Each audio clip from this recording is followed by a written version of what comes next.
American വിമാനവാഹിനി കപ്പൽ ഇറാനിലേക്ക് നീങ്ങുമ്പോൾ യമനിലെ ഹൂതികൾ ചെങ്കടലിൽ പുതിയ പോർമുഖമാണ് തുറന്നിരിക്കുന്നത്.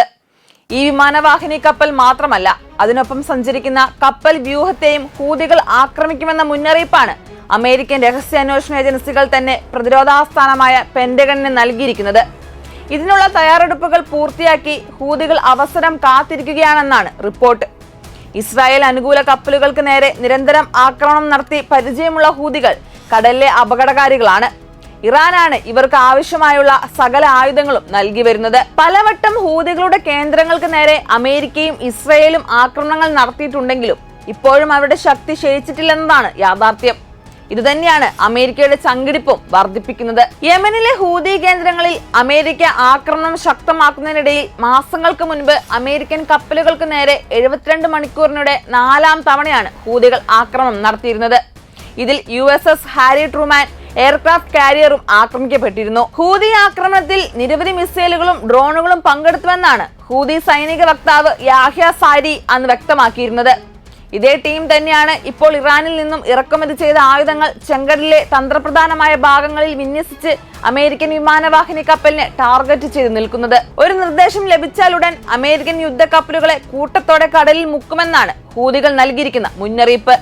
അതായത് ഇറാനെ ആക്രമിച്ചാൽ ഇറാൻ സൈന്യത്തിന്റെ തിരിച്ചടി മാത്രമല്ല, ഹൂതികളുടെ തിരിച്ചടിയും ഇനി അമേരിക്കൻ സൈന്യം നേരിടേണ്ടി വരുമെന്ന് വ്യക്തം. ഹൂതികൾ ഇപ്പോൾ പുറത്തിറക്കിയ ഒരു ചെറിയ വീഡിയോയിൽ മുൻപ് അവർ ആക്രമിച്ച് കടലിൽ മുക്കിയ ഒരു കപ്പലിനെ തീ പിടിക്കുന്നതിന്റെ ദൃശ്യങ്ങളാണ് ഉൾപ്പെടുത്തിയിരിക്കുന്നത്. ഈ ദൃശ്യങ്ങൾക്കൊപ്പം ഉടനെന്ന അടിക്കുറിപ്പും നൽകിയിട്ടുണ്ട്. ചെങ്കടലിൽ ഇതുവരെ 100-ലധികം കപ്പലുകൾ ആക്രമിച്ച ഹൂതികൾ ഇപ്പോൾ നൽകിയിരിക്കുന്ന ഈ മുന്നറിയിപ്പ് അമേരിക്കൻ സൈന്യത്തിനുള്ളതാണ്. ഇനി ഇറാന്റെ തയ്യാറെടുപ്പുകൾ പരിശോധിക്കാം. ഇറാന്റെ കപ്പൽ വേദ ആയുധ ശേഖരണത്തിലെ ഏറ്റവും കരുത്തനായ സാന്നിധ്യമാണ് ഗാലിച്ച് ഫാർസ് അഥവാ പേർഷ്യൻ ഗൾഫ് മിസൈൽ. 300 കിലോമീറ്റർ ദൂരപരിധിയുള്ള ഈ ബാലിസ്റ്റിക് മിസൈൽ ഒരു ശരാശരി ആയുധമല്ല. മാക് 3 മുതൽ മാക് 4 വരെയുള്ള സൂപ്പർസോണിക് വേഗതയിൽ അന്തരീക്ഷത്തിലൂടെ പാഞ്ഞെടുക്കുന്ന ഈ മിസൈലിനെ തടയുക എന്നത് ലോകത്തിലെ ഏറ്റവും മികച്ച പ്രതിരോധ സംവിധാനങ്ങൾക്ക് പോലും അസാധ്യമാണ്. ഖര ഇന്ധനം ഉപയോഗിക്കുന്ന ഈ മിസൈൽ 650 കിലോഗ്രാം ഭാരമുള്ള മാരകമായ വാർഹെഡാണ് വഹിക്കുന്നത്. അതായത് ഇതിന്റെ ഒരു പ്രഹരമേറ്റാൽ ഏറ്റവും വലിയ യുദ്ധക്കപ്പലുകൾ പോലും കടലിന്റെ അടിത്തട്ടിലേക്ക് ആഴ്ന്നു പോകാൻ അധിക സമയം വേണ്ടിവരില്ല. അമേരിക്കൻ അഹന്തയ്ക്ക് ആകാശത്ത് നിന്ന് ഇറാൻ നൽകുന്ന കനത്ത മറുപടിയാണിത്. കടലിലെ ചലിക്കുന്ന ലക്ഷ്യങ്ങളെ വേട്ടയാടാൻ ഇറാൻ വികസിപ്പിച്ചെടുത്ത മറ്റൊരു വിസ്മയമാണ് സോൾഫാഗർ ബാസിർ. 700 കിലോമീറ്റർ ദൂരപരിധിയുള്ള ഇരയെ പോലും കൃത്യതയോടെ കണ്ടെത്താൻ ഇതിന് സാധിക്കും. ഒപ്റ്റിക്കൽ സീക്കർ ഹെഡ് ഘടിപ്പിച്ചിട്ടുള്ളതിനാൽ മാറിക്കൊണ്ടിരിക്കുന്ന ലക്ഷ്യങ്ങളെ പിന്തുടർന്ന് ആക്രമിക്കാൻ ഈ ബാലിസ്റ്റിക് മിസൈലിന് പ്രത്യേക കഴിവുണ്ട്. അമേരിക്കൻ റഡാറുകൾക്ക് പിടിച്ചെടുക്കാനാകാത്ത വിധം മൊബൈൽ ലോഞ്ച് സിസ്റ്റത്തിലൂടെ എവിടെ നിന്ന് വേണമെങ്കിലും ഇത് തൊടുത്തുവിടാം. ശത്രു ഒരു മിസൈൽ വരുമെന്ന് പ്രതീക്ഷിച്ചിരിക്കുന്ന ഇടത്തു നിന്നല്ല, മറിച്ച് അവർ ചിന്തിക്കാത്ത കോണുകളിൽ നിന്നാകും സോൾഫാഗർ ബാസിർ അതിന്റെ സംഹാര താണ്ഡവം ആരംഭിക്കുക. പേർഷ്യൻ കടലിടുക്കിന് അപ്പുറത്തേക്ക് പോയി ശത്രുവിനെ തകർക്കണമെങ്കിൽ ഇറാൻ പ്രയോഗിക്കുന്നത് അബു മഹ്ദി എന്ന ക്രൂയിസ് മിസൈലിനെയാണ്. 1000 കിലോമീറ്ററിലധികം ദൂരപരിധിയുള്ള ഈ മിസൈൽ ആർട്ടിഫിഷ്യൽ ഇന്റലിജൻസ് അഥവാ കൃത്രിമ ബുദ്ധി ഉപയോഗിച്ചാണ് പ്രവർത്തിക്കുന്നത്. സമുദ്രോപരിതലത്തിന് തൊട്ടുമുകളിലൂടെ റഡാർ തരംഗങ്ങൾക്ക് താഴെയായി ഒളിഞ്ഞു പറക്കുന്ന ഈ മിസൈൽ ശത്രുവിന്റെ കപ്പലിന് തൊട്ടടുത്തെത്തുമ്പോൾ മാത്രമാണ് തിരിച്ചറിയപ്പെടുക.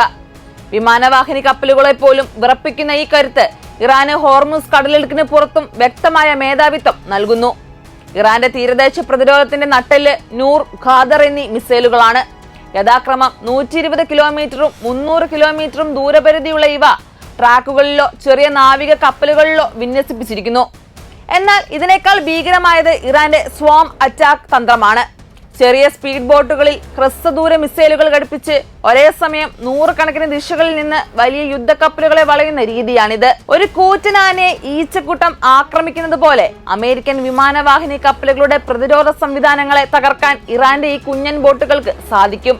പണം വാരിയെറിഞ്ഞുണ്ടാക്കിയ അമേരിക്കൻ സാങ്കേതിക വിദ്യകൾക്ക് മുന്നിൽ ഇറാന്റെ ഈ വേഗതയും ആത്മസമർപ്പണവും വലിയൊരു വെല്ലുവിളി തന്നെയാണ്.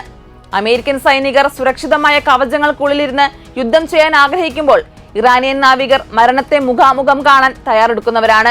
ഭൗതിക ശാസ്ത്രവും യുദ്ധതന്ത്രവും സമന്വയിപ്പിച്ചുകൊണ്ട് ഇറാൻ ഒരുക്കിയിരിക്കുന്ന ഈ ആയുധശേഖരം കേവലം പ്രദർശനത്തിനുള്ളതല്ല. ഗാലിച്ച് ഫാർസ് പോലെയുള്ള മിസൈലുകൾ കപ്പലുകളുടെ ഹള്ളുകൾ തുളച്ചു കയറാൻ ഉയർന്ന ഗതികോർജം ഉപയോഗിക്കുമ്പോൾ ഖാദർ പോലുള്ളവ ചക്രവാളത്തിന് താഴെ മറഞ്ഞു നിന്ന് സാങ്കേതിക വിദ്യ കൊണ്ട് ശത്രുവിനെ ഞെട്ടിക്കുന്നു. ഹോർമൂസ് കടലിടുക്കിലെ ഓരോ കോണും ഈ മിസൈൽ ലോഞ്ചറുകളുടെ കാവലിലാണ്.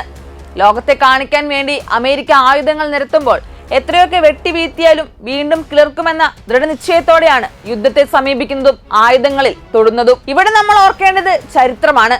ഒരുപക്ഷെ വലിയ യുദ്ധപ്പടക്കോ അത്യാധുനിക ആയുധങ്ങൾക്കോ തടുക്കാൻ എത്രയോ വലുത് മറുവശത്ത് നിൽക്കുന്ന ജനതയുടെ പോരാട്ട വീര്യം തന്നെയാണ് എന്നതിൽ സംശയമില്ല.